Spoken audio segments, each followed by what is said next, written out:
તાપી જિલ્લામાં ગરીબી રેખા હેઠળ જીવતા લોકો માટે આરોગ્યની જીવાદોરી સમાન એકમાત્ર જિલ્લાની વ્યારા જનરલ હોસ્પિટલ ફરી વિવાદમાં જોવા મળી રહી છે। ફરજ પરના તબીબ દ્વારા દર્દી સાથે ગેરવર્તણૂક કરવામાં આવી હોવાનો કિસ્સો પ્રકાશમાં આવ્યો છે।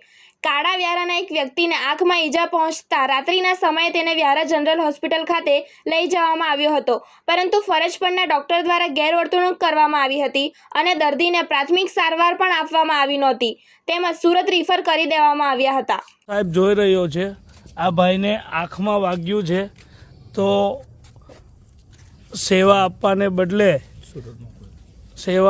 બદલે સુરત મોકલે છે। નથી કોઈ ઇન્જેક્શન આપ્યું, નથી કોઈ દવા આપી। અને ભાઈઓ તમારા સાથે શું વર્તન કરે છે ડૉક્ટર શ્રી? શું ડૉક્ટરે કીધું તમને? બીજી ધમકાવે છે પાછા? અહીંયા તો કોઈ ડૉક્ટર છે નથી, રજા પર છે। તો તમે છો ડૉક્ટર? આ જે ક્લાસ 2 જે રોહિતભાઈ હતા એ ડૉક્ટર જ હતા, ખબર છે તમને? ડૉક્ટરે હતા ખબર, પણ કે સુરત જવું પડશે, અહીંયા નથી હાલમાં ડૉક્ટર। કોઈ જાતની સર્વિસ આપી ખાનગી દવાખાનામાં કરાવી લે, કાં તો પછી સુરત જવું પડશે એવું કીધું। તમને શું કીધું?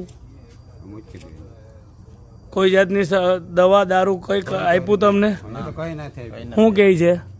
સુરત જ જવું પડશે। તો સરકારી દવાખાનું શા માટે ખોલ્યું છે? તમે ડૉક્ટર છો તો તમારી ફરજ બને છે, નાઇટ ડ્યુટીમાં આવે ને, તો તમારે કહેવાય ને એમને।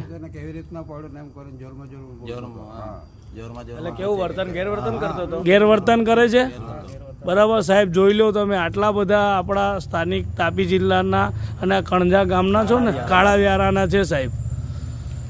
આવું વર્તન આપણા સાઉથ જિલ્લાના અને તાપી જિલ્લાના માણસો સાથે થઈ રહ્યું છે। એટલે સાહેબ, આપ સાહેબને જાણ સારું કે આવું આપણા કોઈ દર્દીઓને આવું વર્તન ન થાય, એના માટે હું એથી કરીને અમને કોઈ યોગ્ય કાર્યવાહી કરી આ ડૉક્ટરને અહીંયાથી હટાવવા નમ્ર વિનંતી છે। આ પ્રકારે વ્યારા જનરલ હોસ્પિટલના તબીબ દ્વારા ગેરવર્તણૂક કરવામાં આવતા લોકોમાં રોષ જોવા મળી રહ્યો છે। તેમજ વ્યારા જનરલ હોસ્પિટલનું હજુ સુધી સંપૂર્ણ ખાનગીકરણ નથી થયું અને ટોરેન્ટો કંપનીને સંપૂર્ણ રીતે તેને સોંપવામાં નથી આવી, તેમ છતાં તબીબનું આ પ્રકારનું વર્તન સામે આવી રહ્યું છે, ત્યારે પંથકમાં અનેક તર્ક વિતર્કો સર્જાતા જોવા મળી રહ્યા છે।